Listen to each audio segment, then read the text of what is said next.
উদয়পুর ভগিনী Nivedita girls স্কুলে বিদ্যালয়ের প্রাক্তনী কমিটির উদ্যোগে সিস্টার ভগিনী নিবেদিতার মর্মর মূর্তির আবরণ উন্মোচন করেন রাজ্যের অর্থমন্ত্রী প্রণজিৎ সিংহ রায়।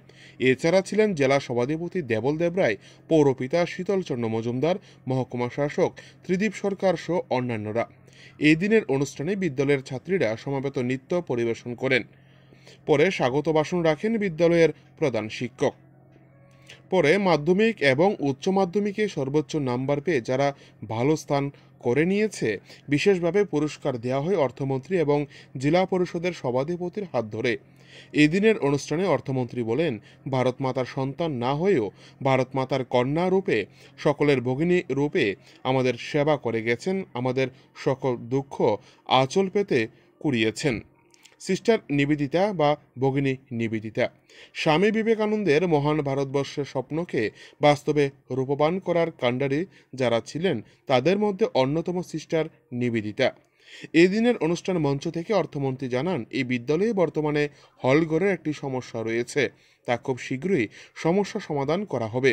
পাশাপাশি বিদ্যালয়ের বিজ্ঞান বিভাগের জন্য নতুনভাবে যে দালান ঘর তৈরি করা হচ্ছে সেই কাজটি বর্তমানে কেন বন্ধ রয়েছে তা নিয়ে শনিবার দুপুরে গোটা বিষয়টির জন্য খোঁজ নেওয়া হবে বলে তিনি মঞ্চ থেকে জানিয়ে দেন সকলের উদ্দেশ্যে।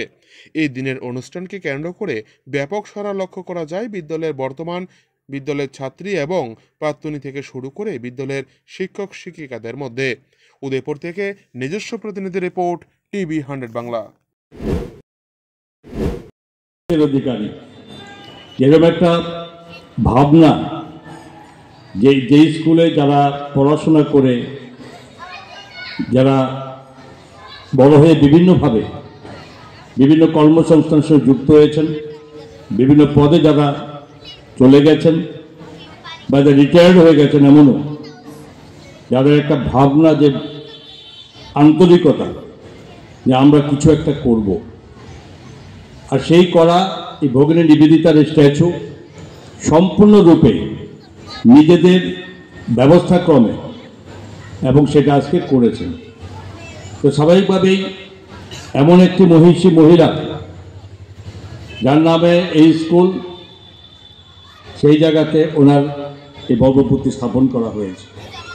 আমরা সকলে জানি তিনি ভারতীয় ছিলেন না, তিনি আয়ারল্যান্ডে ওনার জন্মগ্রহণ হয়েছে এবং সেখানে থেকেই শুরু হয়েছে ওনার যে বিভিন্নভাবে মানুষের পাশে থেকে এবং কাজ করা, এই প্রেরণা ওনার সেখান থেকে সৃষ্টি হয়েছে।